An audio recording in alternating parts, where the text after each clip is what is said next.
Ngayong araw mga kuys, magluluto naman tayo ngayon ng sobrang basic at sobrang dali na ginisang corned beef na lalagyan natin ng repolyo. Hindi muna patatas yung lalagyan natin para maiba naman. Tapos pagka medyo marami kayo sa bahay, mapagkakasya mo to. Isang buong repolyo nilagay natin dyan. Siguro mga bago mag 1 kilo yung laki ng repolyo na yun. Tapos ito, sinimulan natin sa paggigisa ng bawang. Isang buong bawang nilagay ko dyan mga kuys kasi talagang mahilig sa bawang. Tsaka masarap naman talaga pagka maraming bawang nilagay mo. Naglagay tayo isang buong sibuyas na puti at sibuyas na pula. Mas marami sibuyas mga kuys, mas masarap talaga, promise.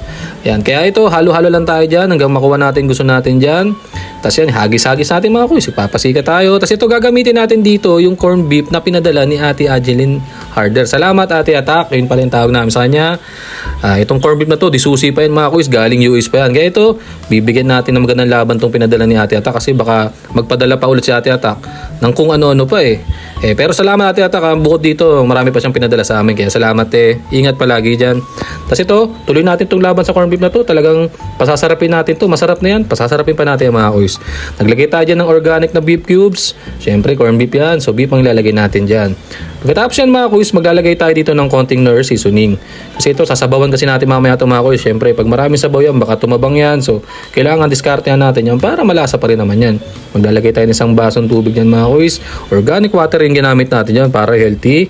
Siyan guys, halo-halo lang tayo dyan. Ito namang ginawa natin dito mga kuys, parang naggisa ka lang naman ng corned beef. So sobrang basic lang naman to. Nilagay lang natin repolyo. Maglalagay lang tayo ng paminta dyan mga kuys para naman medyo may konting anghang yan ng konti. Tapos ito, ilagay na natin repolyo. Ganun lang kasimple mga kuys. Isang buong repolyo nilagay natin. Ang dami, nakita nyo.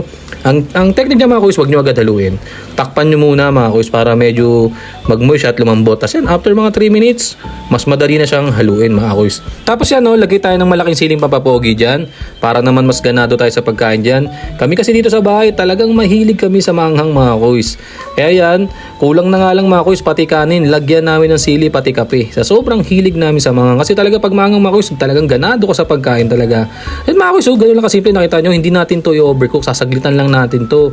Mga 2 to 3 minutes, goods na yan, patayin, kainin na, ilabas ang kanin. Pwede nyo i-try to sa mga Baguio pechay, Baguio beans, sitaw o kang anumang mga gusto nyong mga diskarte mga kuys. Mga kuys ganun lang kasimple gumawa ng ginisang corned beef na maraming repolyo at maraming siling pampapogi. Tara mga kuys, salamat, kain!